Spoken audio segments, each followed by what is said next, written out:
Hola, buenos días. Bienvenidos al curso de cardiología durante la edición número 57 de los coloquios médicos del Hospital Militar Universitario Dr. Carlos Arbelo. En esta oportunidad hemos preparado el tema COVID-19, una enfermedad cardiovascular. En ella hemos seleccionado un tema de gran importancia y pertinente para el momento actual, que es la enfermedad ocasionada por el SARS-CoV-2. En ella, durante este curso, hemos preparado 8 temas de gran relevancia de la esfera cardiovascular y su relación con la pandemia del COVID-19. Sabemos que lleva el título de nuestro curso. COVID-19 es una enfermedad cardiovascular. Seguidamente hablaremos del impacto del COVID-19 en la esfera cardiovascular para seguir con las particularidades de la enfermedad en aquellos pacientes ya conocidos con cardiopatía. Seguidamente hablaremos del nuevo enfoque que se le está dando a la enfermedad, y esta charla estará a cargo de la primera punta de nuestro departamento, la coronel doctora Elizabeth Kirchhoff. Seguidamente, de gran pertinencia para nuestro colega del área quirúrgica y prequirúrgica, hablaremos sobre la evaluación preoperatoria durante la pandemia del COVID-19, qué hay que hacer, qué no hay que hacer y cuáles son las recomendaciones internacionales. Seguidamente, un tema de gran interés en nuestra comunidad, que es la anticoagulación y tratamiento antitrombótico en el COVID-19, que dice la evidencia. Y finalmente tendremos dos charlas, que son la primera de ellas, el síndrome post-COVID y el corazón. Hablaremos un poco de todas estas complicaciones que se han reportado en aquellos pacientes que ya han superado la enfermedad y sobre todo aquellas que abarcan el área cardiovascular.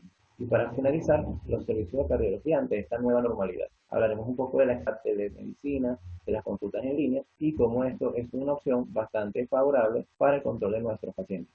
Esperamos que sea de su agrado y que disfruten nuestro curso que hemos preparado con mucho cariño para todos.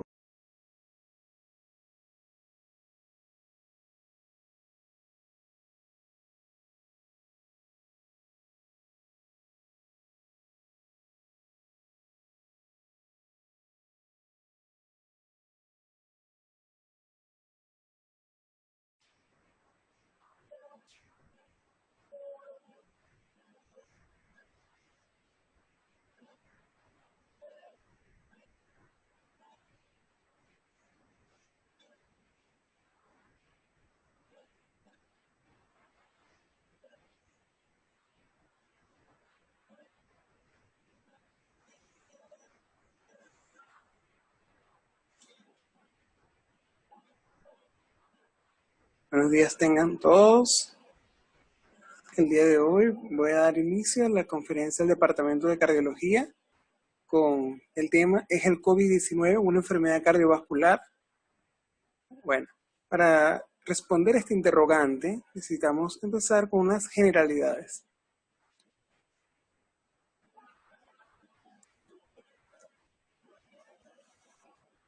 Ok, primero que nada, el COVID-19 es una enfermedad causada por un agente causal llamado el SARS-CoV-2.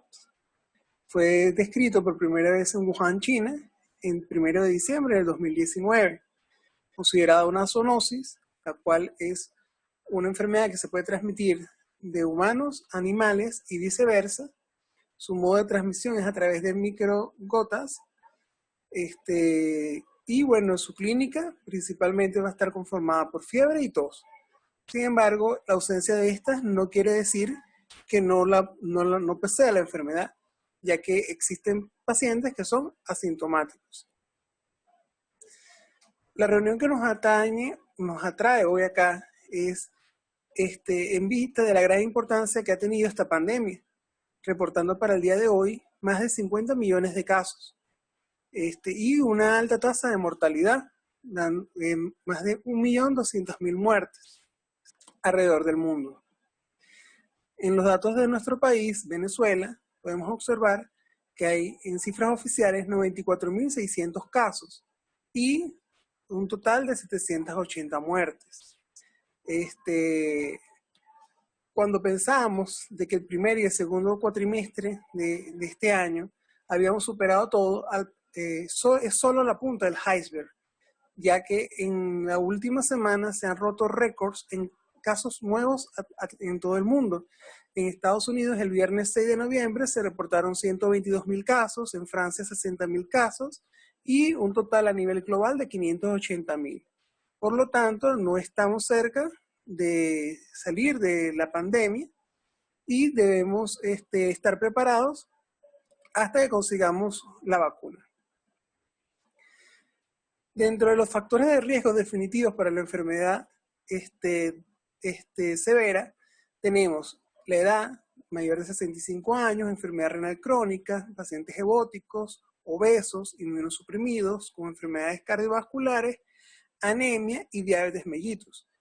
Estas enfermedades no quiere decir de que el paciente es más fácil el contagio, no, va a tener la misma probabilidad de contagiarse, sino que va, si se llegara a contagiar, va a presentar manifestaciones más severas o complicaciones. Otro de los factores de riesgo probables tenemos la hipertensión, el embarazo, el asma bronquial, tabaquismo, enfermedades hepáticas, diabetes mellitus, ictus y talasemia tipo 1. Ok, el coronavirus es una proteína cubierta con su membrana glicoproteica, el cual se va a unir a su receptor a través del receptor de la enzima convertidora en angiotensina tipo 2, que se va a expresar sobre todo a nivel de los neumocitos tipo 2. Esto va a generar que se replique, se hospede en el huésped y presente todo lo que es la cadena de la fisiopatología. Para desglosarlo, una vez que la persona que está infectada habla, tose o estornuda, las gotículas viajan a través de 2 metros, a través del aire o las superficies. Estos van a entrar en contacto con el epitelio pulmonar, donde se va a unir al receptor de la angiotensina 2. Va a tener predilección por los neumocitos tipo 2 y va a crear un proceso de apoptosis, que es la muerte celular programada. Estos daños, esta lesión, va a caer cambios y producir citoquinas. Estas citoquinas van a traer lo que es vasodilatación y va a aumentar lo que es el exudado alveolar. En los alveolos, esta mucosidad que se va a formar va a impedir lo que es el intercambio gaseoso de oxígeno y CO2, haciendo así que hay una alta concentración de oxígeno intraalveolar, pero no se dé lo que es el transporte, generando así los síntomas más clásicos de esta patología, que es tos seca, disnea e insuficiencia respiratoria aguda tipo 1, que es también conocida como hipoxémica. Estas citoquinas van a ser también proinflamatorias. Vamos a observarlas acá en esta rayos X de tórax como vidrio esmerilado, que es el patrón típico. Estas citoquinas e interleuquinas van a producir cadenas inflamatorias y protrombóticas en todo el organismo y va a generar daño en lo que es el sistema nervioso central, riñón, vasculitis y miocarditis, que se desglosarán más adelante. Como podemos observar, también las partículas de este virus pueden introducirse a través de lo que son los nervios olfatorios. Esto va a generar una de las clínicas que podemos detectar, que es la anosmia o liposmia, que es la pérdida de la sensación del olfato. Se describe que este virus tiene un neurotropismo, es decir, que este virus puede inclusive entrar en lo que es el bulbo olfatorio, bulbo nervioso que controla la respiración, generando lo que es una insuficiencia respiratoria independiente de una neumonía. También, como podemos observar, el COVID-19 va a afectar a múltiples órganos. Entonces tenemos lo que es pulmón, con neumonitis, neumonía, insuficiencia respiratoria, el hígado, vamos a tener elevación de enzimas hepáticas, en el riñón puede ocasionar una insuficiencia renal, también el 15% está acompañado de diarrea, podemos observar convulsiones, confusión mental, edema cerebral, conjuntivitis, anosmia y también va a afectar lo que es corazón y grandes vasos. Más adelante se explicará Ok, entonces, con lo que hemos visto, podemos concluir que el COVID-19 no es una enfermedad netamente cardiovascular, es una enfermedad que es multisistémica, que ataca principalmente al pulmón y en segundo lugar el corazón. Sin embargo, este segundo órgano va a ser la mayor mortalidad en este aspecto. En vista de la gran importancia de esto, es necesario desglosarlo, el cual será dado a continuación por mi compañero Rubelín Mosquera. Por su mala atención, muchas gracias.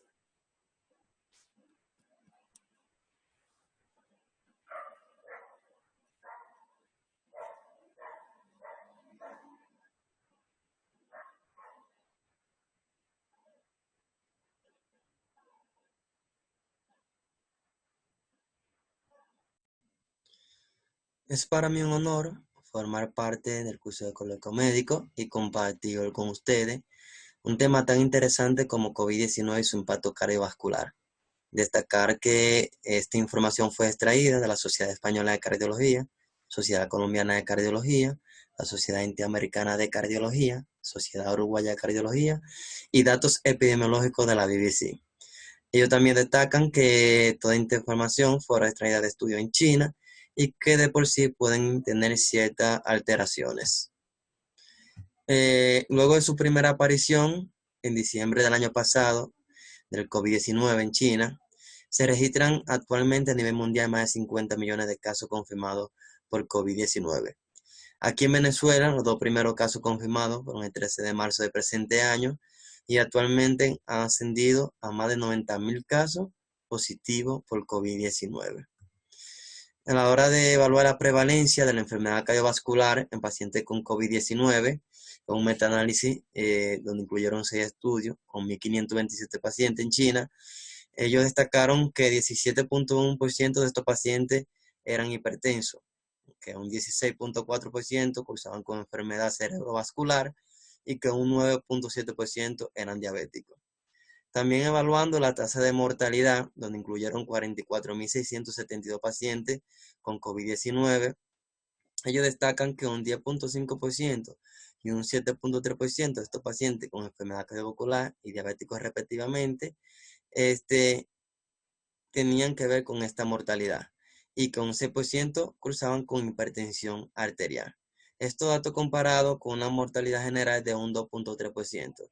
Esto no quiere decir que un paciente que curse con enfermedad cardiovascular per se es un factor de riesgo para contraer el virus, sino que aquellos pacientes con enfermedad cardiovascular y que contraen el virus tienen mayor riesgo de mortalidad. En el mecanismo, sabemos que la enzima convertidora de angiotensina 2 tiene su mayor expresión a nivel pulmonar y a nivel del endotelio vascular, y que su función es convertir la angiotensina 1 y angiotensina 2. Y esta tiene efectos que no son tan beneficiosos para el organismo, como vasoconstricción, proliferación y retención de sodio y agua. Pero también hay que destacar que esta enzima convierte la angiotensina 1 en angiotensina 1,9 y la angiotensina 2 en la angiotensina 1,7, la enzima convertidora de angiotensina 2. Y aquellos pacientes que reciben IECA y ARA2 tienen mayor expresión de esta y puede tener ciertos efectos beneficiosos como vasodilatación, antifibrosis y natriuresis. Pero también hay que destacar que el virus, el SARS-CoV-2, tiene predilección por esta enzima para penetrar en el organismo. Entonces, por eso se ha de creer que estos pacientes pueden tener mayor riesgo. Los potenciales mecanismos de aumento de riesgo en los pacientes son aquellos pacientes que tienen comprometido el sistema inmune, como pacientes mayores de 60 años, pacientes diabéticos y que cursan con dislipidemia, y aquellos pacientes que tienen mayor expresión de la enzima convertidora de angiotensina 2, como los pacientes hipertensos y los pacientes con enfermedad cardiovascular. Existen diferentes hipótesis que explican la lesión cardíaca en pacientes con COVID-19. Uno de ellos es el daño directo mediado por la enzima convertidora de angiotensina 2, ya porque esta presenta mayor afinidad por esta enzima a la hora de penetrar el organismo y porque también puede alterar el sistema renina-angiotensina-aldosterona, produciendo de por sí una lesión cardíaca aguda.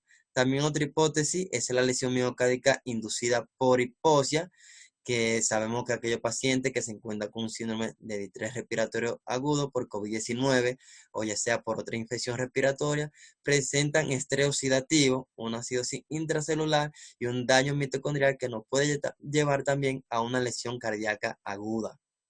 También otra hipótesis es daño microvascular cardíaco, donde causa defecto de la perfusión, causa una hiperpermeabilidad vascular y un vasoespasmo, que también explica la lesión cardíaca aguda, y también el síndrome de respuesta inflamatoria sistémica, que ya sea por COVID-19 o por otra infección, causa una tormenta de citoquina, que después sí lleva a alteración de la respuesta inmunitaria y una inflamación incontrolada que lleva a una lesión cardíaca aguda. Ahora bien, la secuela de cardiovascular asociada a COVID-19. Hablando sobre injuria miocárdica, miocarditis y síndrome coronario agudo, principalmente en aquellos pacientes que presentan síndrome de distrés respiratorio agudo debido a COVID-19. Se habla de injuria miocárdica cuando hay elevación de troponina, hay cambio electrocardiográfico o cambio segmentario ecocardiográfico. Ahora bien, a estos pacientes, cuando nos llegan a emergencia, se le hace su curva enzimática y podemos predecir más o afirmar más si estamos cursando con un síndrome coronario agudo o con una injuria miocárdica. En estudios de cohorte en China, se estimaron que entre un 7 y un 17% de los pacientes hospitalizados presentaron injuria miocárdica aguda, pero en aquellos pacientes que ingresaban a UCI tenían mayor riesgo de presentarla. También se reportó una serie de casos de 150 pacientes, donde 68 muertes por COVID-19, un 7% de las muertes se atribuyeron a miocarditis con falla circulatoria, aunque actualmente no hay una explicación exacta de la miocarditis por COVID-19. También se han reportado casos de pacientes con clínica de síndrome coronario agudo, pero a la hora de la angiografía no se evidencia lesión coronaria obstructiva. En cuanto a las arritmias, en cardiología, lo que cruzamos por consulta, nos damos cuenta que en pacientes post-COVID, ellos llegan presentando taquicardia sinusal persistente y bradicardia sinusal. O sea, son las arritmias que más prevalecen en estos pacientes. En una corte en China, aquellos pacientes que fueron hospitalizados, las arritmias se presentaron en un 16.7% de los pacientes, en una cohorte de 138 pacientes. También en el contexto de la hipoxia, la inflamación y el desorden neurohormonal, en aquellos pacientes con la infección por COVID-19, también es esperable la aparición de las arritmias en pacientes que tengan enfermedad cardiovascular o en pacientes que no la tengan. Insuficiencia cardíaca y miocardiopatía, sus colaboradores observaron insuficiencia cardíaca en un 23% de los pacientes con COVID-19. Sin embargo, todavía persisten dudas si es más frecuente una exacerbación de la patología previa per se o es un fenómeno de novo, que sea secundario a una miocarditis o a una miocardiopatía por COVID-19. En cuanto al síndrome coronario agudo, aquellos pacientes con antecedentes de cardiopatía isquémica o enfermedad aterosclerótica son los pacientes que están más vulnerables en desarrollar un síndrome coronario agudo cuando cursan con infección de COVID-19. La respuesta inflamatoria sistémica de por sí puede desestabilizar la placa aterosclerótica provocando un infarto agudo de miocardio tipo 1. También la infección en aquellos pacientes que presentan síndrome de distrés respiratorio agudo tiene un compromiso de lo que es la demanda y el aporte de oxígeno a nivel miocárdico. Y también puede explicar lo que es un síndrome coronario agudo tipo 2. En una serie de 19 pacientes con síndrome coronario agudo con elevación de segmento ST y SARS-CoV-2, se observó una amplia variabilidad en la presentación y mal pronóstico de estos pacientes, con un 72% de mortalidad hospitalaria. En estos pacientes se encontró un dímero D elevado de 18 entre 19 pacientes. Un aspecto fundamental a considerar es el tratamiento de reperfusión. Todavía las sociedades no han llegado a una conclusión en los pacientes con COVID-19, pues es el método de lesión, y se ha dejado a que a lo que tengan disponibilidad. Si tienen disponibilidad a una sala de hemodinamia, bueno, se le hace reperfusión con intervención percutánea, pero si tienen disponibilidad farmacológica, se hará entonces con tratamiento trombolítico.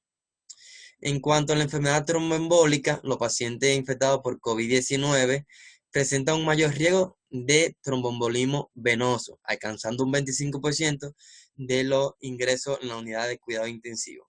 También se han reportado alteraciones en los parámetros de la coagulación con una asociación pronóstica con elevación de dímero D. El daño endotelial produce de por sí una activación de la cascada inflamatoria y de la coagulación y en consecuencia una trombosis microvascular que inicialmente es pulmonar y posteriormente es a distancia. Por eso se recomienda a estos pacientes cuando ingresa la tromboprofilaxis, mayormente con heparina de bajo peso o no fraccionada en lugar de anticoagulantes orales debido a la interacción farmacológica que tienen estos últimos. También se han presentado complicaciones o impacto cardiovascular en aquellos pacientes con shock cardiogénico por COVID-19, por su afección respiratoria y también lo que es la miocardiopatía de Takotsubo. Todavía existen dudas sobre el mecanismo responsable de la miocarditis.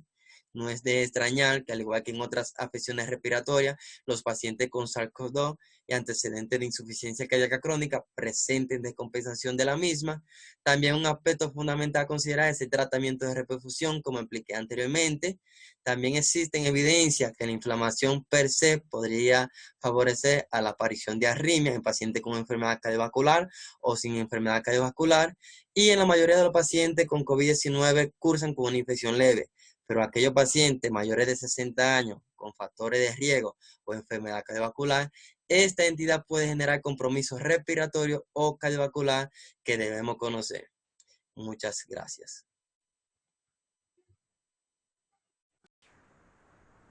Continuando con nuestro curso en los coloquios médicos del Hospital Militar Universitario Dr. Carlos Arbelo por el Departamento de Cardiología, vamos a conversar sobre el COVID-19 en pacientes cardiópatas.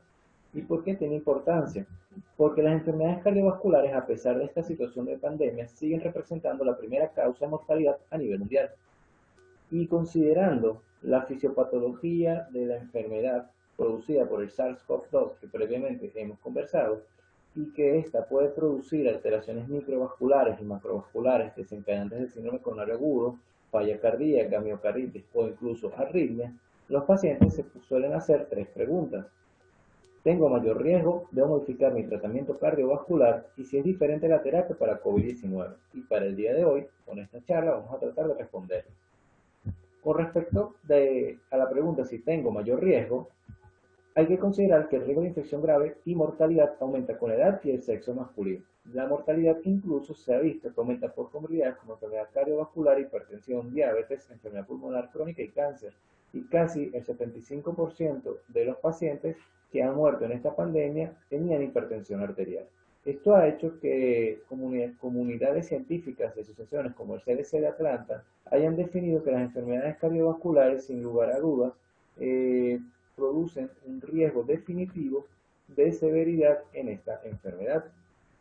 Reportes de China, en estudios que abarcaron más de 72.000 casos, reportaron que de los pacientes que fallecieron, 10.5% tenían enfermedad cardiovascular, 7.3% diabetes y 6% hipertensión arterial. Y esos datos son similares a los encontrados en Italia, en donde de los pacientes hospitalizados, 52.3% eran hipertensos. De estos, de los que fallecieron en la unidad de cuidados intensivos, 56.2% tenían hipertensión arterial y 61.9% de los que fallecieron en el área de hospitalización.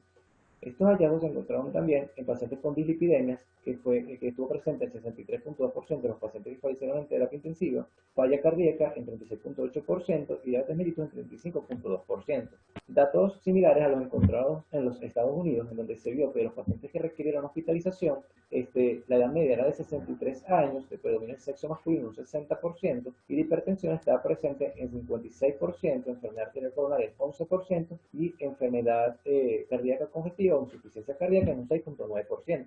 Por lo que sin lugar a dudas, estas comorbilidades cardíacas se asociaron a formas más severas de COVID-19.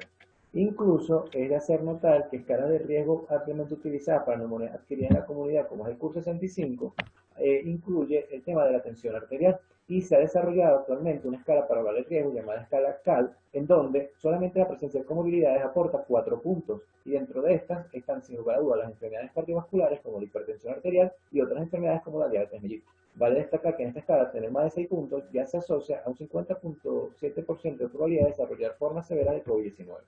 En cuanto a la segunda pregunta, si debo modificar mi tratamiento cardiovascular, ahí, digamos, hubo al principio de esta pandemia una amplia discusión con el tema de los usos de los inhibidores de enzima convertidora de angiotensina y los antagonistas del receptor de angiotensina 2.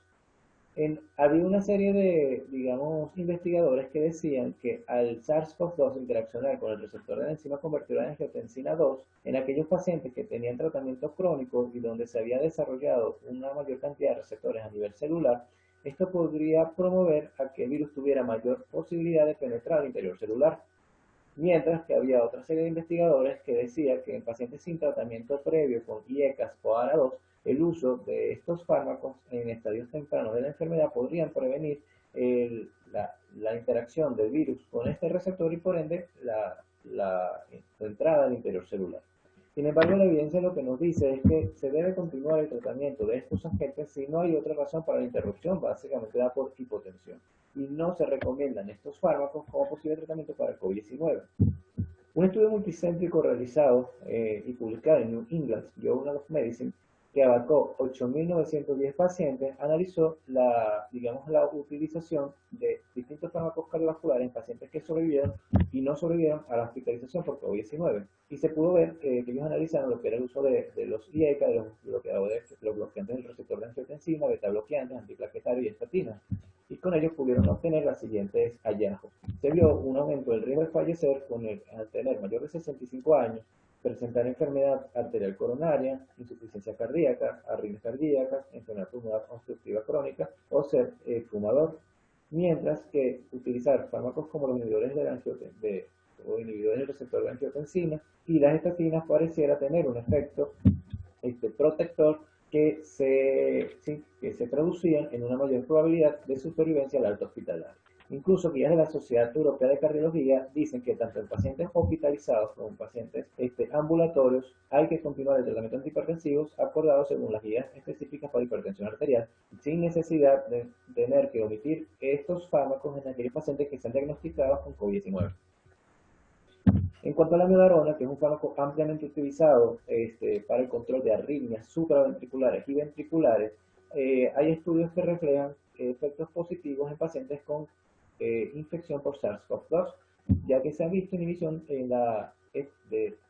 receptor que necesita el virus para penetrar al interior celular, en conjunto con algunos otros efectos pleiotrópicos como son efectos antiinflamatorios y antioxidantes que pudieran ayudar a prevenir formas severas de la enfermedad. Sin embargo, no es de descartar los efectos negativos que tiene la amiodarona dentro de la toxicidad, tanto pulmonar, renal y tiroidea, como también con el riesgo de prolongación del intervalo QT, que también aumenta con algunas otras drogas propuestas para el tratamiento de SARS-CoV-2, como los antispalúdicos. En cuanto al tratamiento anticoagulante, se ha tratado en una conferencia a posterior. Sin embargo, en aquellos pacientes que tengan indicación de anticoagulación y ameriten hospitalización, se debería iniciar heparinas de bajo peso molecular en dosis anticoagulantes, considerando las particularidades de cada enfermedad, como aquellos pacientes portadores de válvulas mecánicas. Y a la alta médica no hay por qué contraindicar el uso de la anticoagulación y por ende nosotros deberíamos mantenerlo. La aspirina se ha asociado efectos positivos con la inhibición de la replicación viral como anticoagulante e incluso antiinflamatorio. Sin embargo, actualmente no existen estudios que nos hablen de un riesgo o un beneficio de la utilización de la misma. Lo que sí llegan en acuerdo todas las sociedades científicas es que no hay justificación de omitir el tratamiento con aspirina en aquellos pacientes que tengan indicación por alguna enfermedad cardiovascular. Y por su parte, en cuanto a la antiagregación, recordemos que estos fármacos van a tener una potencial interacción farmacológica con algunos de los fármacos que se están utilizando en el tratamiento de COVID-19, como es el lopinavir y ritonavir. Específicamente el clopidogrel se ha visto que reduce la formación de su metabolito activo y por lo tanto su eficacia antiagregante, y el ticagrelor aumenta su concentración y por ende su eficacia antiagregante, por lo que son aspectos a considerar en aquellos pacientes que se le indique el antiviral. La última pregunta es si es diferente la terapia para COVID-19 en estos pacientes con cardiopatía. Un punto a destacar es que la hidroxicloroquina-cloroquina tiene alto riesgo de prolongación del QT corregido y aún más en aquellos pacientes donde se asocia con acitromicina. Según los datos dados por el estudio Recovery, no hay efecto beneficioso del uso de este fármaco en pacientes hospitalizados con COVID-19 y de hecho en junio de este año los Estados Unidos revocó su autorización en su uso como tratamiento para la enfermedad. Es importante considerar que en aquellos pacientes con síndrome del QT largo congénito, bradicardia, cardiopatía estructural y tratamiento con otros fármacos que promueven el QT, es menester realizar un electrocardiograma de 12 derivaciones para definir el intervalo QT. En caso de que este sea menor de 500 milisegundos, se puede iniciar el fármaco, pero en caso de que sea mayor, deberían involucrarse servicios de cardiología para hacer seguimiento a estos pacientes. A todo paciente que se le inicie el tratamiento con hidroxicloroquina se debería repetir a las 4 horas un electrocardiograma para definir si tiene algún factor de riesgo para la prolongación del intervalo QT y desarrollo de arritmias tipo torsadas de Points. Mientras que posteriormente, cada 3 días se debería hacer seguimiento a estos pacientes. La acitromicina, como hemos conversado, tiene sus contraindicaciones, tiene riesgo de prolongación del QT corregido y están asociadas a mayores efectos adversos en aquellos pacientes con enfermedades cardiovasculares. Y finalmente, el remdesivir, que es uno de los fármacos que ha mostrado mayor evidencia en sus efectos beneficiosos en pacientes con COVID-19, hay que considerar que se asocia a efectos adversos como hipotensión. Sin embargo, no hay contraindicación aparente actual del uso de este fármaco en pacientes con patologías cardiovasculares. En este cuadro resumen podemos ver distintos fármacos utilizados en la esfera cardiovascular y sus efectos adversos con las terapias específicas para COVID-19. Podemos destacar, por ejemplo, el remdesivir, que es uno de los fármacos más ampliamente utilizados, realmente no tiene contraindicación ni interacción con ninguno de los fármacos cardiovasculares. Por su parte, el ritonavir sí, como comentamos, tiene interacción con el clopidogrel algerol y con otros fármacos como diuréticos e incluso la hidradina. Y bueno, por su atención, muchas gracias. A continuación, les invito a seguir la conferencia dada por la primera adjunta de nuestro departamento, la doctora Hirschau, sobre la ecografía pulmonar en COVID-19, un nuevo enfoque. Agradecidos nuevamente por su tiempo y su atención. Siguiendo con el curso de COVID-19 y cardiología, el tema que nos ocupa es ecografía pulmonar en COVID-19. Y nuestra agenda versará sobre 4 aspectos, empezando por la evidencia científica. El diagnóstico imagenológico en COVID-19 comprende 3 herramientas diagnósticas para el pulmón. La radiografía de tórax, que es la más utilizada, pero es la más inespecífica y la menos sensible. La tomografía de tórax, que es la más detallada, tiene patrones tomográficos característicos y una alta sensibilidad. Sin embargo, estos métodos tienen inconvenientes en el contexto de COVID, que tienen que ver con el traslado, el retardo en el diagnóstico, la poca disponibilidad en países de recursos limitados de la tomografía y la recomendación de consensos como sociedades de radiología americanas e internacionales que no recomiendan el uso de la tomografía de tórax y algunas de ellas ni siquiera de la radiografía de tórax en el abordaje inicial de COVID-19. En este contexto surge entonces la ecografía pulmonar, debido a la distribución periférica de la enfermedad que la hace apta al ojo ecográfico, la alta sensibilidad y una serie de ventajas que tienen que ver con el rápido abordaje del paciente, estudios de corta duración, desinfección fácil del equipo, con una amplia disponibilidad y validada desde el año 2012 por el Consenso Internacional de Expertos en Ecografía Pulmonar, liderado por Volpicelli y Lichtenstein. En cuanto a las publicaciones de ecografía pulmonar en COVID-19, no hay ninguna evidencia científica sólida, pero sí tenemos múltiples publicaciones que se han agrupado en 5 renglones. Las que tienen que ver con las pandemias. Se ha utilizado ultrasonido pulmonar en pandemias previas a COVID, como las de la influenza 2009 y 2014. Tenemos publicaciones generales. Algunas apuntan a sustituir el estetoscopio, la radiografía y la tomografía de tórax por la ecografía pulmonar. Y otras señalan la utilidad de esta técnica en diferentes escenarios clínicos. Tenemos estudios comparativos equiparando ambos métodos. Inclusive el grupo chino de ultrasonido crítico señala que para cada patrón tomográfico hay un patrón ecográfico y que el eco pulmonar nos va a dar una información precoz en esta enfermedad. Tenemos los estudios o las publicaciones de los maestros, sus revisiones y sus experiencias, y las publicaciones de diferentes sociedades científicas americanas, europeas y asiáticas como la China, donde apuntalan todas a la utilidad del ultrasonido pulmonar en COVID-19. De manera tal que vamos a responder a las preguntas de correlación del eco pulmonar con las otras técnicas y si el eco pulmonar es el método de elección con una respuesta afirmativa. En relación a los aspectos técnicos, los transductores más usados son el convexo y por parte del cardiólogo el sectorial. Se hace un abordaje longitudinal inicial con la muesca de orientación hacia la cabeza, utilizando el modelo de 6 regiones por cada hemitórax y la colocación del transductor o en puntos definidos o a través de la técnica del deslizamiento por cada espacio intercostal. Empezamos por la región posterior inferior, que es el sitio donde se han descrito los hallazgos iniciales desde el punto de vista ecográfico. Bordeamos la escápula hasta ascender a los vértices pulmonares. En las regiones laterales también empezamos por el área inferior hasta llegar a la región axilar. Y fíjense que las regiones anteriores se exploran desde atrás. La espalda del paciente debe dar hacia el operador y el equipo. La duración de estos estudios no supera los 10 minutos y para realizarlos necesitamos la protección tanto del personal de salud, del equipo e inclusive del paciente. En cuanto a la imagen ecográfica, cuando ponemos el transductor en cualquiera de las regiones anteriores o superiores del tórax, nos encontramos con esta imagen donde debemos identificar 3 áreas.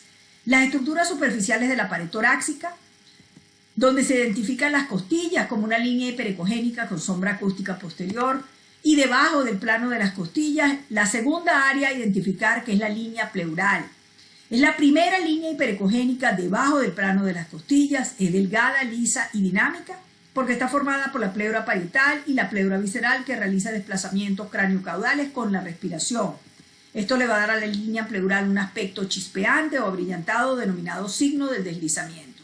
Debajo de la línea pleural encontramos la tercera área a identificar, que es el espacio subpleural, y que dependiendo de su composición en aire, que es lo habitual, veremos artefactos, y si es líquido, veremos imágenes reales. Hay 3 patrones que debemos identificar en COVID-19, cada uno tiene una proporción de aire definida y signos ecográficos particulares. El primer patrón, patrón de pulmón aireado o seco, también llamado patrón A, tiene un 99% de aire y se distingue por la presencia de deslizamiento de la línea pleural y un artefacto conocido como líneas A.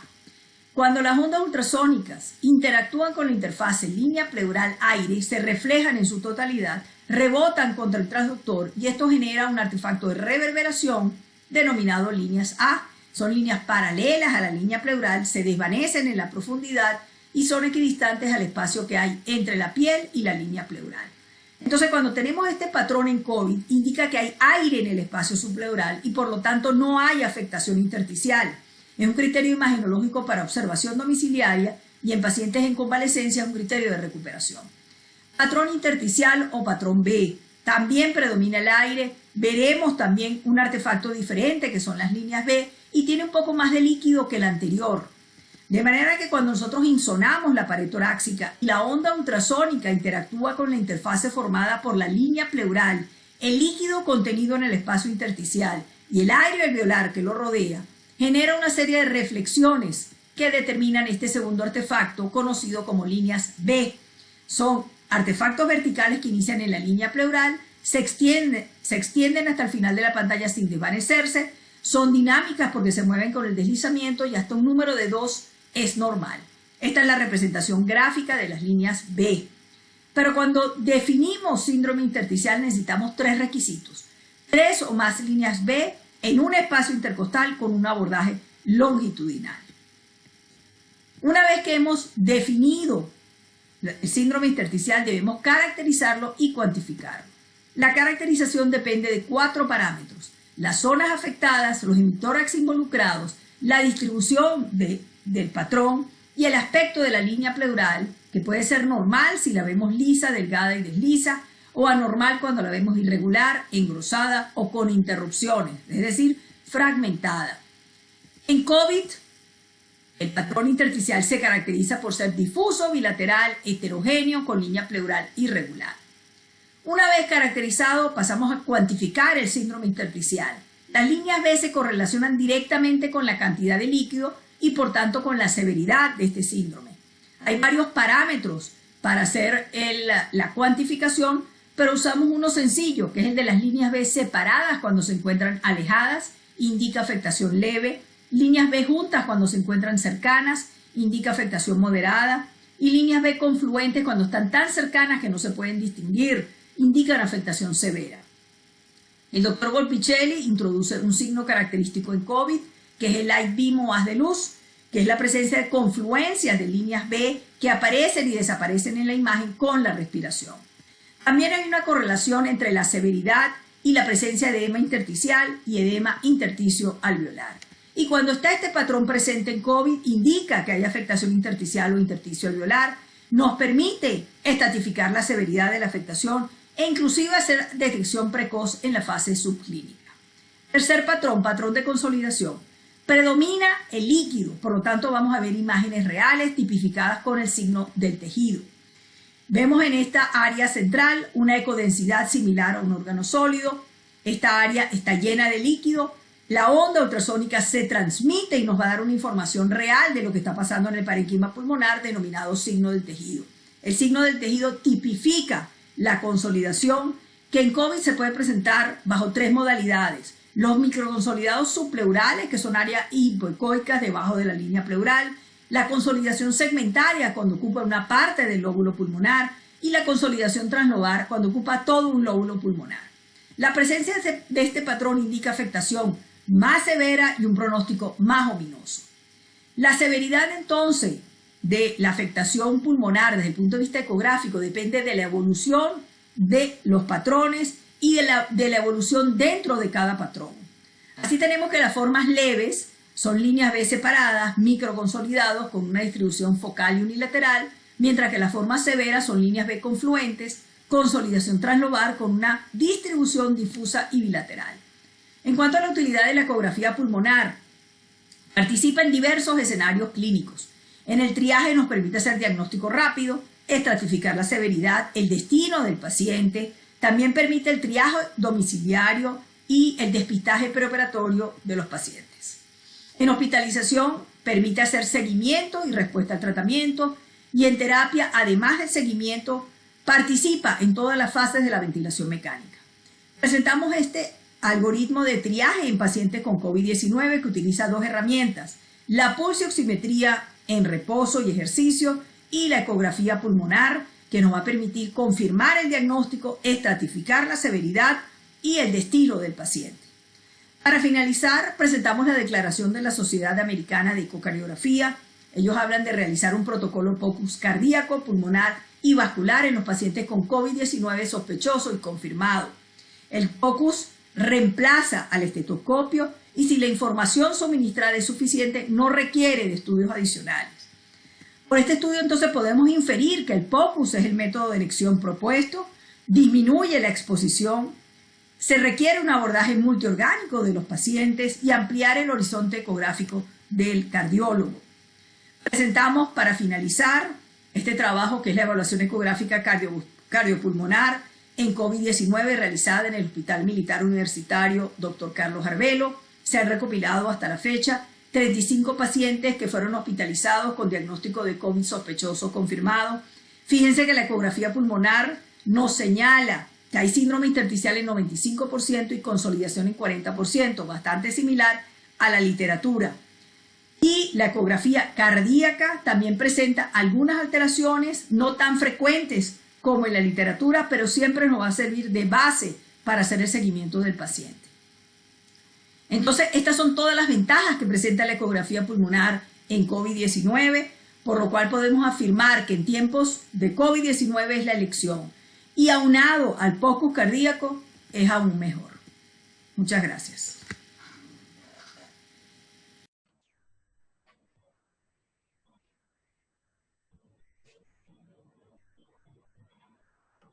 Bueno, para darle continuidad a los coloquios, vamos a hablar de evaluación preoperatoria en la pandemia COVID. Y pues, para comenzar, durante la pandemia, pues, esto ha puesto al sistema de salud, diríamos, como en jaque, ¿no? Pero, ¿qué se han hecho los sistemas de salud para poder reorganizar y poder, de forma adecuada, darle solución al problema? pues ha disminuido la demanda y ha aumentado la oferta. ¿Qué nos quiere decir? Que la distribución adecuada, tanto el personal médico como el personal hospitalario, las camas y las unidades de cuidado intensivo, pues han diferido ciertas operaciones para eso, para redistribuir este personal y estos espacios. Entonces, disminuyendo la demanda y aumentando la oferta. Como una pequeña introducción, bueno, la pandemia del SARS-CoV-2 ha puesto a prueba a los sistemas de salud en toda su extensión a lo largo del mundo. En el contexto preoperatorio surgen múltiples cuestiones que modifican la práctica habitual o que requieren la atención especial, como las medidas de protección personal, toma de decisiones en situaciones clínicas y sobre todo instrumentación de la vía aérea. Tenemos la evaluación preoperatoria COVID-19, en el cual podemos decir que tenemos 3 eslabones. Antecedentes en los cuales viajes recientes, sabemos que los aeropuertos están cerrados, pero en el territorio nacional podemos saber si el paciente viajó de un estado a otro y en ese estado hay una alta incidencia de pacientes COVID, historia de contactos COVID positivos y 2, exposición ocupacional. Entonces, teniendo esto y teniendo que además, sabiendo que hay factores de riesgo para desarrollar enfermedades graves como estados inmunosupresivos, cualquiera, VIH, enfermedad renal, EPOC, uso de corticoides embarazadas, tenemos en el segundo eslabón, diríamos, los síntomas de infección por COVID, dolor de garganta, náusea, fiebre, dificultad respiratoria, y por 3, la exploración física, que es la taquipnea, fiebre, desaturación.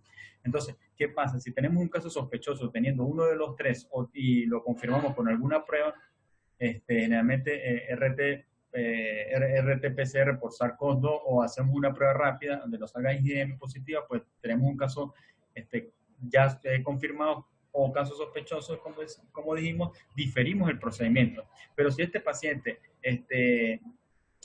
tiene una cirugía urgente o de emergencia, no evaluamos el riesgo-beneficio. Este paciente tiene el beneficio sobre el riesgo y hacemos el procedimiento, pero siempre y cuando teniendo todo el equipo de protección personal, todo el personal, sin uno tener menos que otro, teniéndolos todos, para así hacer la protección, los usos de filtros antivirales y generalmente usar cubrebocas N95. Esto de anestesia general y neuroaxial no es, a pesar de cualquiera de las dos que se des, o la neuroaxial o regional, a pesar de que sea a distancia, el anestesiólogo debe utilizar el equipo de protección personal. ¿Por qué? Porque no sabe si el paciente hay que ventilarlo, si se complicó o hay que darle RCP, entonces todos tienen que tener esta protección. Tenemos aquí pues el paciente que está programado, pues hacemos el cribado clínico epidemiológico como lo dijimos, tenemos sospecha de infección, hacemos todavía el cribado, pero tenemos una prueba positiva o tenemos casos sospechosos, se difiere la cirugía sin una cirugía electiva. Recordando que la cirugía electiva es aquella que está del primer momento a los 3 meses o al año. Entonces, tenemos aquellos pacientes que tenemos 14 días y en los últimos 14 días el paciente está aislado domiciliariamente o intrahospitalariamente y tenemos 72 horas previas, podemos hacer el PCR nasofaringeo del SARS-CoV-2 y si no da negativo, el paciente va a cirugía. En la estratificación de riesgo de indicaciones quirúrgicas, en la fase prequirúrgica tenemos una escala que se llama MENS, Medical Necessary Time Sensitive, el cual nos divide en 5, lo que es emergencia, urgencia, electiva urgente, electiva no urgente y cirugía opcional. ¿Qué nos permite el tiempo? Generalmente nos divide en menor a 1 hora, a pesar de eso, el tiempo de contacto para disminuirlo de 3 a 6 horas, y nos permite saber qué patologías están de forma aguda y ponen en riesgo la vida del paciente, porque como dijimos, emergencia es aquella que pone en riesgo la vida del paciente o una extremidad, y tenemos aproximadamente 6 horas para poder abordarlo. Entonces, con esta estratificación, pues lo llevamos a la tabla de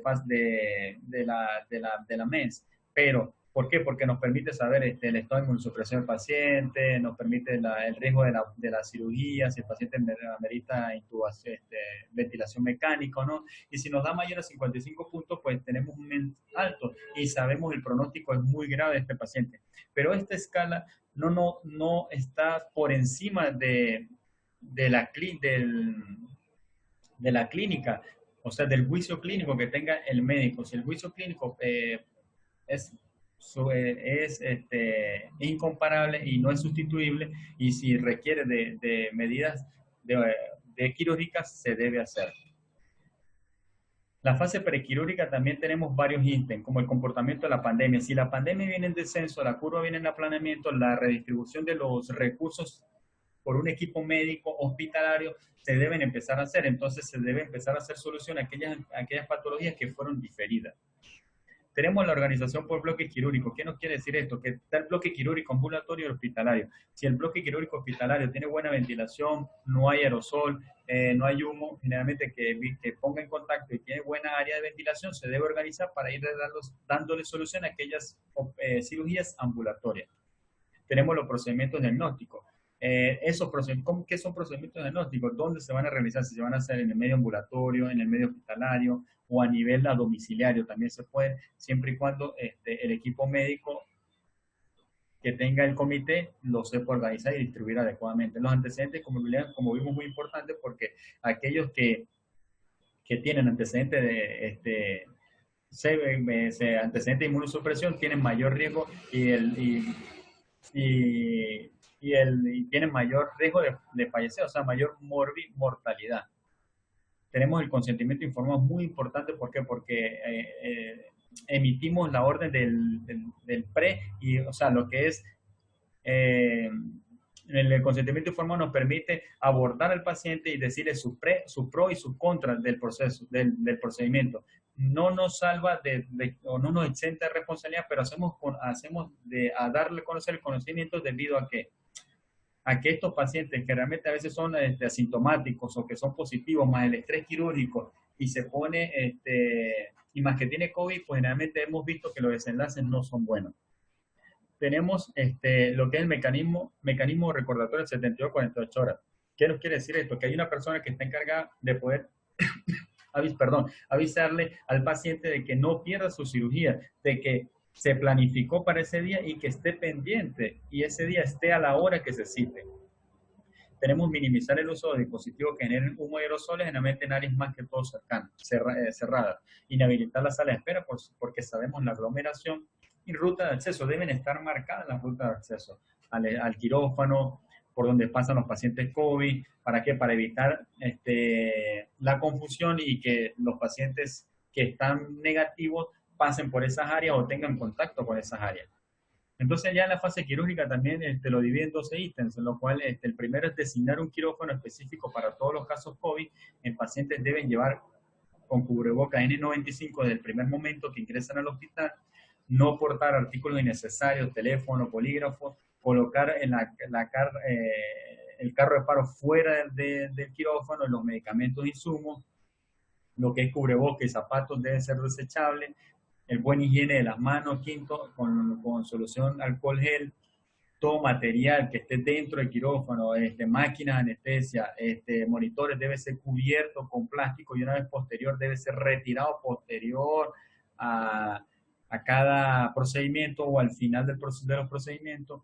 Un circulante o persona debe estar fuera del quirófano. ¿Por qué? Porque lo que esté dentro del quirófano debe ser usado para ese paciente. No debe haber más cosas por el riesgo de contaminación. Entonces, si necesita algo afuera, la persona circulante puede apoyar con lo que requiera al otro circulante internamente.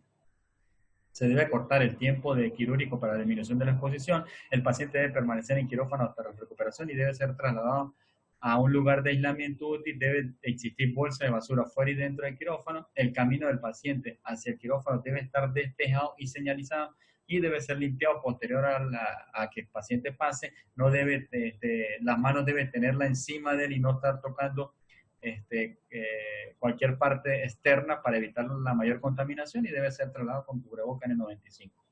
En la evaluación cardiovascular, por lo menos en el tamizaje del COVID, fue todo lo que hablamos: epidemiología, contacto, clínica, examen físico.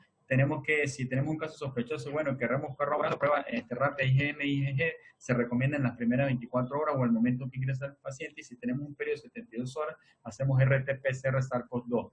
Entonces, ¿en qué nos vamos a apoyar? En una historia clínica, donde esa historia clínica evaluemos su epidemiología, evaluemos los síntomas clínicos en los últimos 14 días, si está en aislamiento, si ese paciente recibió algún tratamiento, en aquellos medicamentos, a pesar que ya no se utilizan, que son prolongadores del QT, la cloroquina, hidroxicloroquina, los macrólidos, hacerle el examen físico, apoyarnos en los paraclínicos, si tenemos un caso sospechoso, hacerle rayos X de tórax, hacerle TAC de tórax y hacerle un eco pulmonar, siempre y cuando para poder tener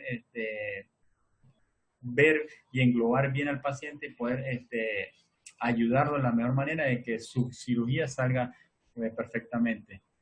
Y para concluir, pues bueno, la pandemia por COVID continuará a lo largo del tiempo. El retorno a las actividades habituales se está realizando con fines económicos y no porque la pandemia se haya controlado. Para disminuir el riesgo de contagio es necesario tener conocimiento de la enfermedad y utilizar las guías emitidas por diferentes organizaciones y recomendaciones indicadas por la autoridad sanitaria. Hasta aquí, muchas gracias.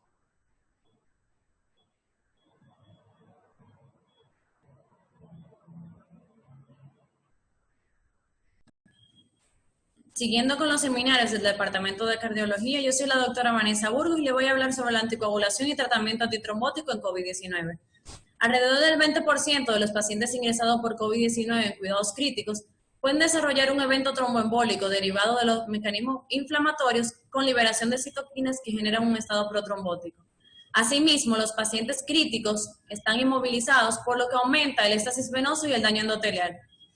Es fundamental conocer qué pacientes van a precisar profilaxis antitrombótica durante el ingreso o el alta, así como los pacientes que generan y precisan terapia anticoagulante.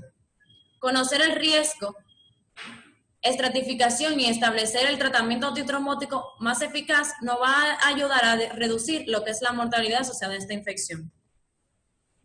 El riesgo, los factores de riesgo que van a aumentar la trombosis en pacientes COVID-19 son los pacientes que tienen algún factor genético, presentan una sepsis, presentan lo que es diarrea, fiebre, injuria miocárdica, una disfunción endotelial y una respuesta inflamatoria del mismo. Una linfopenia interleuquina 6 aumentada. En cuanto a las anormalidades hemostáticas, vamos a tener un aumento en los biomarcadores cardíacos, un aumento en el dímero D, aumento, disminución de las plaquetas, injuria miocárdica y coagulopatía intravascular. En cuanto a lo que es el diagnóstico clínico posterior al mismo, vamos a tener aumento en lo que es infarto agudo miocárdico, tromboembolismo pulmonar y coagulación intravascular diseminada. En cuanto a la infección por SARS-CoV-2, vamos a tener una lesión tisular a nivel alveolar y un aumento en lo que es depósito de fibrinas.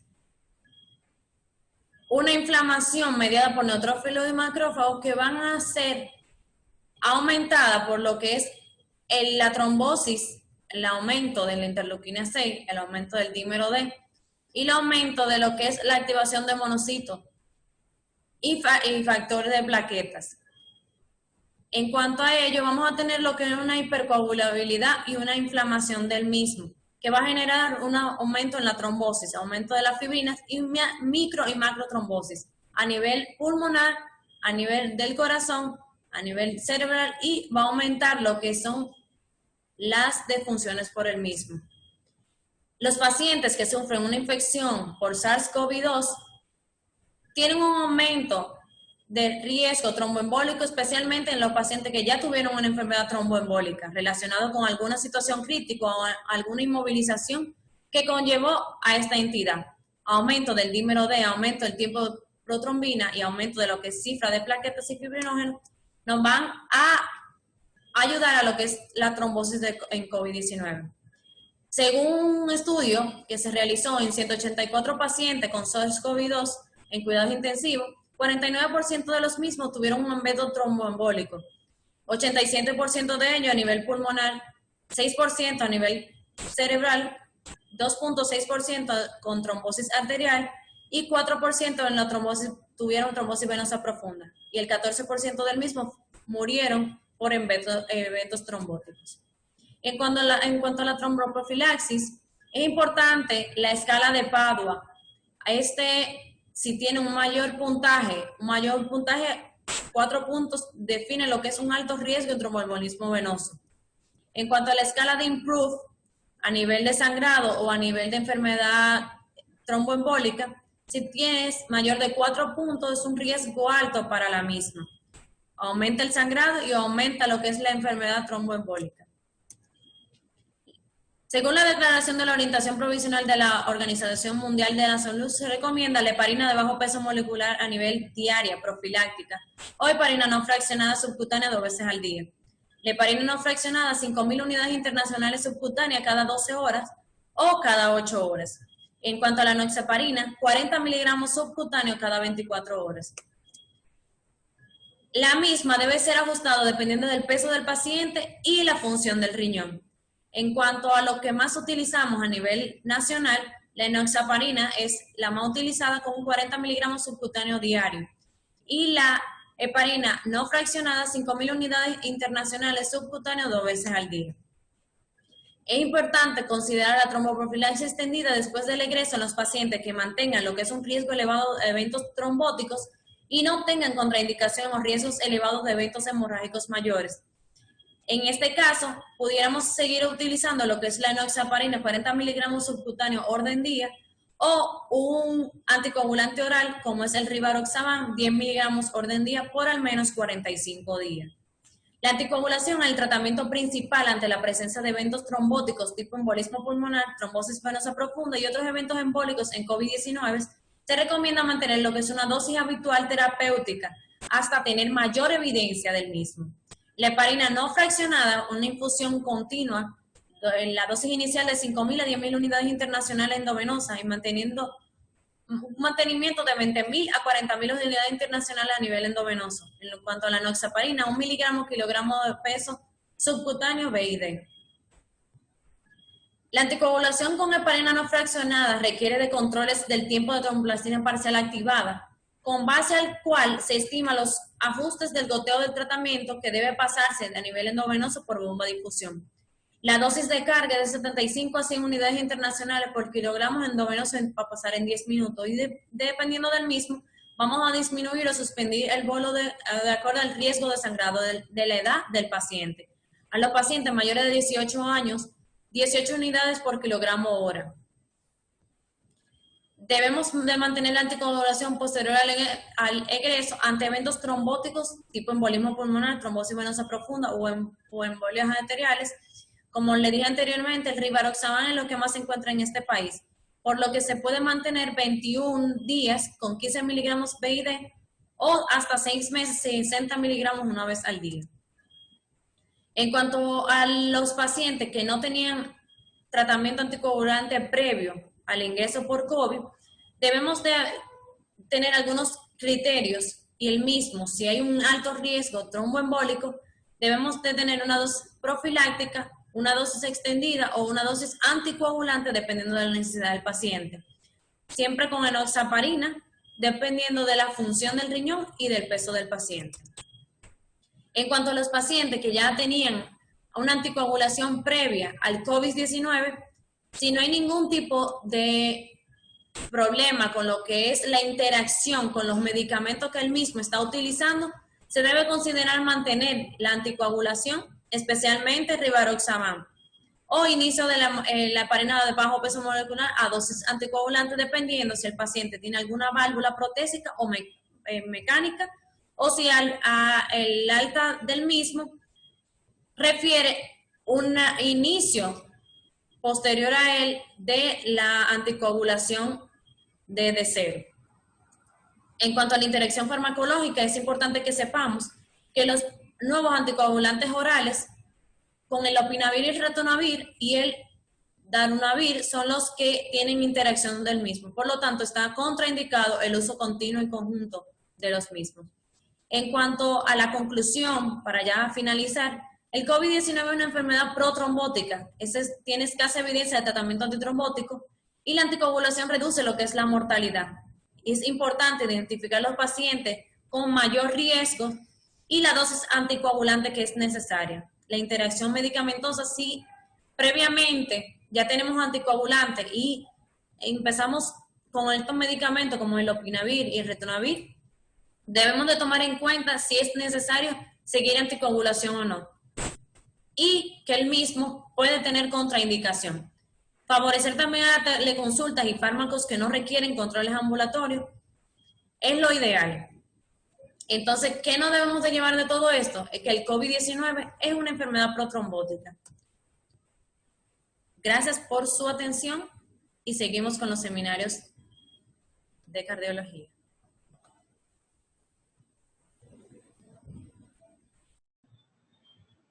Buenos días, vamos a dar continuidad a esta interesantísima actividad científica. En esta ocasión, quien les habla, la doctora Lidmila Esteves, residente de primer año de cardiología. Trataremos de abordar en unos minutos un tema muy importante y que está muy de moda, pues día tras día nosotros en nuestras consultas recibimos un sinnúmero de pacientes que luego de haberse recuperado del COVID-19 persisten con sintomatología a nivel cardiovascular. Es por esto que no podemos dejar de hablar acerca del síndrome post-COVID-19 y corazón. Para ninguno de nosotros es un secreto que la pandemia del COVID-19 ha tenido un impacto global sin precedentes en la salud pública y en la economía de todo el mundo. Inicialmente, cuando comenzó la enfermedad en Wuhan, China, se pensaba que esta era una infección que causaba una neumonía grave.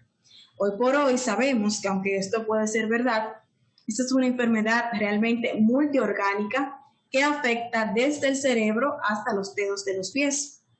Se ha reportado que después del sistema respiratorio, el sistema cardiovascular es el más afectado y es el que tiene más implicación pronóstica en el virus. De hecho, vale la pena considerar el SARS-CoV-2 en el contexto de otros coronavirus, ya que históricamente los coronavirus no se han asociado a daño miocárdico y el COVID-19 sí lo ha hecho. Un análisis de la evidencia científica disponible en individuos con síntomas persistentes del COVID-19 publicado por el National Institute for Health Research reveló que el COVID-19 puede no ser un síndrome, sino hasta 4 síndromes: síndrome post-cuidados intensivos, síndrome de fatiga postvírica, daño orgánico permanente y COVID-19 persistente. Este artículo incluyó un análisis de pacientes que tenían síntomas recidivantes, tanto hospitalizados como no hospitalizados, y se informaron afecciones persistentes no solamente a nivel del sistema respiratorio y sistema cardiovascular, sino también cerebro, hígado, intestinos, riñones, entre otros órganos. A nivel cardíaco, las sintomatología más frecuentemente reportada fueron palpitaciones residuales y taquicardia persistente. Y aunque muchos pacientes se restablecieron al cabo de 2 a 3 semanas, se han notificado un número creciente de casos de COVID-19 persistentes, pudiendo tardar hasta 2 o 3 meses o incluso más en volver a la condición normal.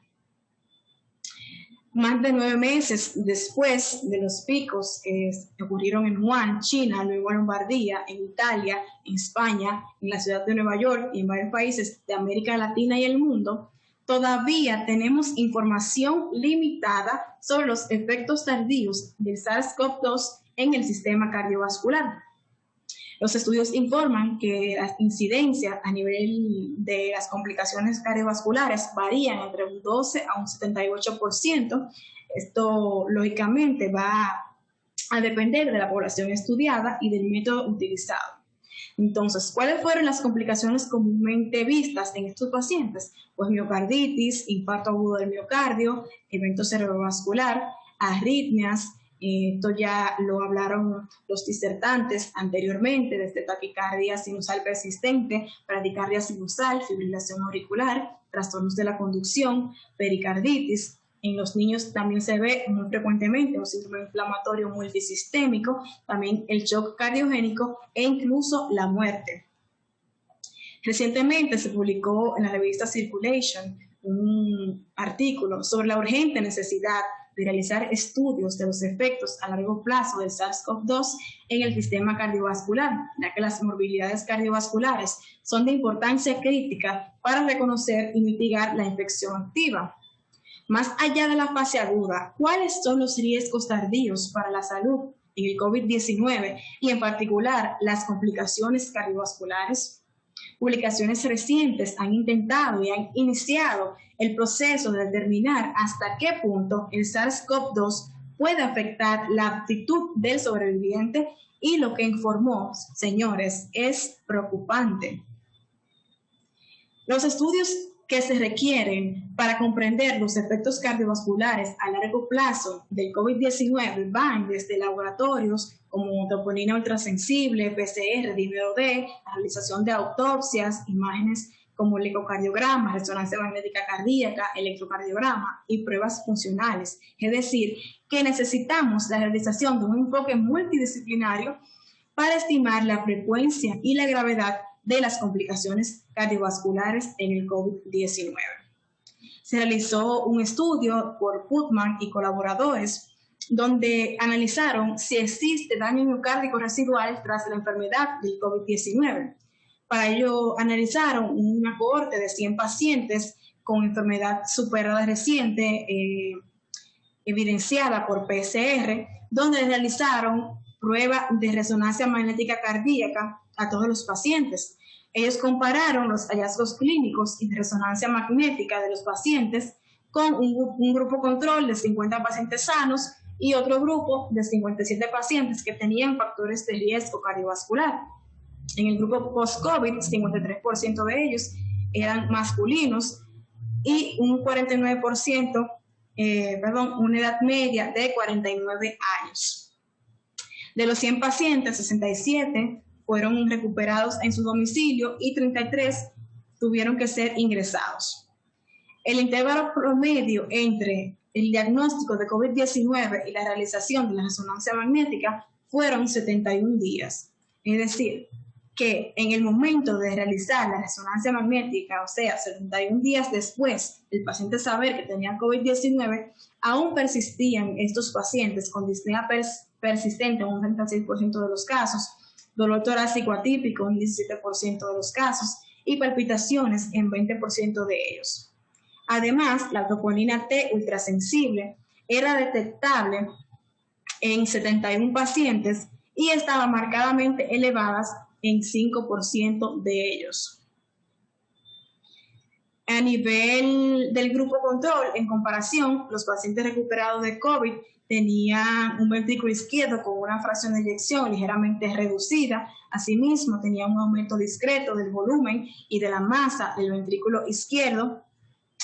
Un 78% de los pacientes tenían hallazgos anormales en la resonancia magnética, incluyendo un aumento del T1 nativo y del T2 nativo. Es decir, que podemos con este estudio concluir que la resonancia magnética cardíaca es capaz de detectar alteraciones cardíacas casi el 80% de los pacientes recientemente recuperados de COVID-19 y encontrar alteraciones sugestivas de inflamación miocárdica activa en un 60% de los casos. Estos hallazgos indican la necesidad de una investigación continua de las consecuencias cardiovasculares a largo plazo del COVID-19. Más recientemente, Rafal y colaboradores realizaron un estudio no controlado en 26 atletas con SARS-CoV-2 confirmado por PCR entre junio y agosto en la Universidad de Ohio, Estados Unidos, donde también utilizaron las imágenes de resonancia magnética para examinar los efectos de la infección por el COVID-19 en el corazón. Y los hallazgos evidenciados fueron signos sugestivos de miocarditis en 4 de 26 atletas. 2 de los 4 pacientes que mostraron signos de miocarditis no tenían síntomas, a pesar de haber tenido una PCR positiva. Otros 12, 46%, mostraron realce tardío de gadolinio, de los cuales 8 tenían realce tardío de gadolinio sin elevación de T2, lo que sugiere una lesión miocárdica previa. Sin embargo, otro artículo de consenso de expertos recomendó una convalecencia de 2 semanas aproximadamente, seguida de ninguna prueba cardíaca si el paciente era sintomático, y si el paciente tenía síntomas, aunque fueran leves, pues realizarle un electrocardiograma y un ecocardiograma transtorácico en los atletas para volver a realizar deportes competitivos.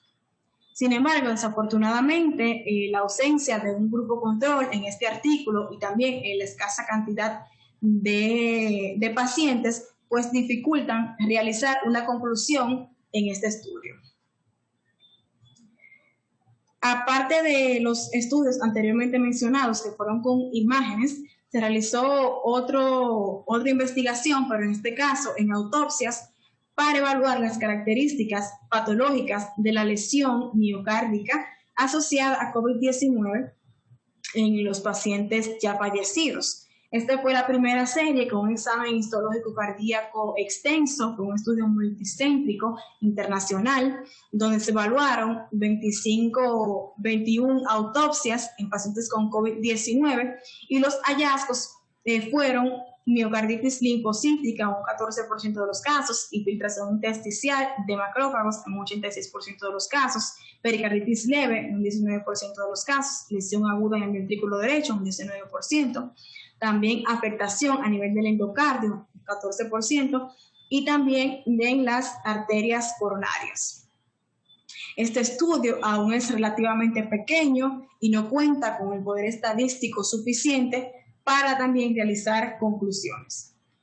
De los 21 pacientes, de las 21 autopsias estudiadas, 7% de ellos tenían antecedentes de enfermedad cardiovascular, 4 tenían fibrilación auricular, 12 tenían cambios en el electrocardiograma y 16 alteración a nivel de la troponina. Para abordar esta brecha que, como hemos visto a lo largo de la conferencia, Photoshop COVID es un estudio que se estableció y se financió para realizarse a largo plazo, reclutando a 10.000 pacientes que han sido hospitalizados con COVID-19. Esto se va a realizar en el transcurso de un año, se van a realizar evaluaciones clínicas para rastrear a los pacientes y así obtener una imagen completa del impacto que ha tenido el COVID-19 en los resultados de salud a más largo plazo en todo el Reino Unido. Luego, este equipo va a desarrollar ensayos de nuevas estrategias de atención clínica, incluidos tratamientos personalizados para los pacientes y así mejorar su salud a largo plazo. Como conclusión, podemos decir que la afectación cardíaca después de la fase aguda del COVID-19 no se conoce exactamente, por lo que amerita la realización de estudios multidisciplinarios con poblaciones representativas que incluya adolescentes y variabilidad de sexos y etnias incluidas apropiadamente. Que hasta el momento sabemos que los síntomas más frecuentes a nivel cardiovascular en el síndrome post-COVID son disnea persistente, palpitaciones residuales, dolor torácico atípico. Sin embargo, aún queda mucho por indagar. Es por ello que recomendamos que las personas que están recuperando el COVID-19 se mantengan pendientes de estos síntomas y que consulten a su médico o cardiólogo tratante. Si, por ejemplo, presentan una mayor falta de aliento, falta de respiración, si presentan dolor en el pecho, inflamación de tobillos, palpitaciones en el corazón o un ritmo cardíaco irregular, si no pueden acostarse plenamente sin que se corte su respiración, si se despiertan por las noches por falta de respiración, si tienen mareos, pues deben acudir a su médico cardiólogo. Finalmente, ¿qué va a ocurrir con este daño al corazón? ¿Hacia dónde van a evolucionar nuestros pacientes? Este es un reto de la cardiología actual cuya respuesta no se conoce. Muchas gracias por su atención. Y para finalizar con la intervención por el Servicio de Cardiología en los coloquios del Hospital Carlos Arvelo, nos hemos visto la necesidad de implementar técnicas que permitan un seguimiento y control de los pacientes con enfermedades cardiovasculares. Quizá no solamente en el servicio de cardiología. Esta telemedicina podría ser implementada en muchos de los servicios a nivel médico. Actualmente, la telemedicina se encuentra íntimamente ligada al desarrollo de telecomunicaciones, siendo quizá tan antigua como el mismo telégrafo. Sus mayores avances han venido de la mano de conflictos bélicos, de progresos tecnológicos y durante la expansión de enfermedades infectocontagiosas, como es el caso que nos ocupa. De ser considerada como un recurso tecnológico que optimice los servicios de salud, ahorre recursos, expanda la capacidad de atención especializada a lugares remotos y descongestione los servicios médicos tradicionales. Pues como bien sabemos, desde diciembre del 2019 nos enfrentamos frente a la pandemia del virus SARS-CoV-2, el mismo que ha provocado cambios sustanciales en nuestras vidas, ¿sí? Debido a su alto nivel de contagio y mortalidad, lo que ha motivado a declarar a numerosos países en estado de emergencia. Estos cambios han sido llamativos a nivel de la medicina y con un valor sobreañadido en cardiología, debido a que son pacientes, la mayoría de ellos vulnerables, con alto riesgo de contagio. por lo que nos hemos visto en la necesidad de crear formas o métodos para tener un seguimiento adecuado y oportuno de los pacientes con enfermedades cardiovasculares, las mismas que quizás llegaron para quedarse. Frente a ello, nos planteamos la pregunta de si es posible realizar una consulta telemática eficaz y resolutiva, pues siempre va a existir una disyuntiva por una parte de evitar exponer a nuestros pacientes ya que son de alto riesgo y por la otra la de no demorar en la asistencia de los pacientes que realmente requieran de intervenciones presenciales oportunas y tratamientos agresivos, muchas de las veces con procedimientos invasivos. La clave de esto será la capacidad del médico de discriminar ambas situaciones. La una para proteger a algunos de contagio y la otra de priorizar la atención de pacientes que realmente requieran de una atención presencial. Pues, con lo manifestado, la Sociedad Española de Cardiología ha elaborado un consenso para hacer un uso dentro de lo que cabe adecuado y sistemático de los diferentes medios que tenemos para implementar este tipo de consulta. Dentro de las ventajas, pues las principales realmente permiten un distanciamiento social adecuado, evitan largas listas de espera, quizás las mismas que estaban ya programadas para consulta externa durante todo este tiempo, pues pueden ser manejadas por este medio.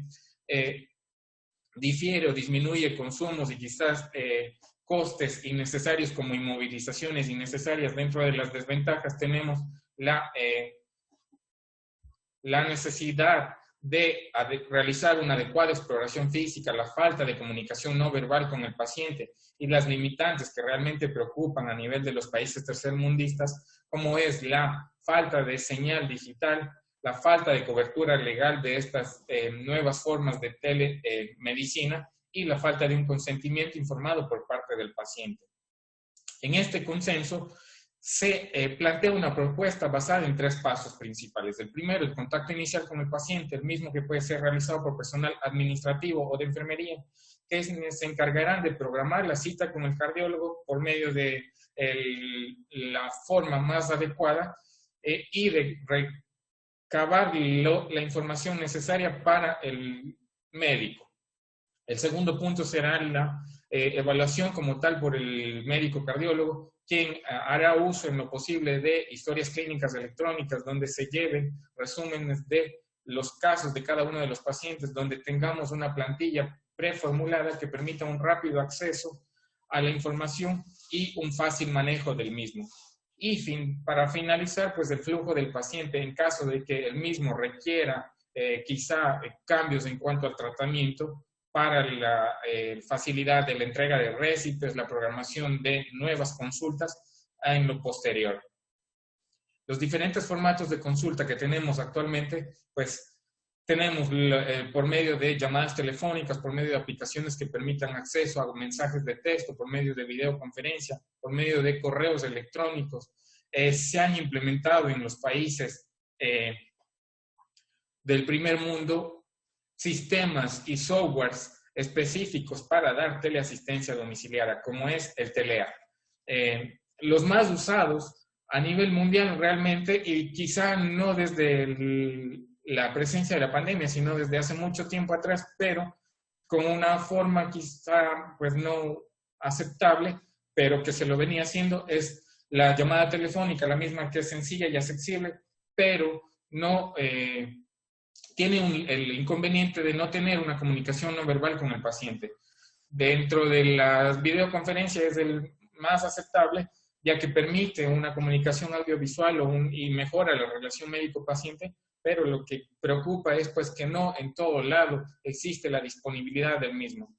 Las consultas por medio de correos electrónicos es bastante manejable, sí, es el intercambio de información por medio de correos electrónicos entre el personal médico y el paciente, con la finalidad de realizar un seguimiento adecuado. Y bueno, los diferentes softwares que se han implementado. Cabe mencionar acá también el uso de dispositivos remotos, sobre todo pacientes con dispositivos cardíacos implantables, pueden ser manejados por medios de alarmas que estén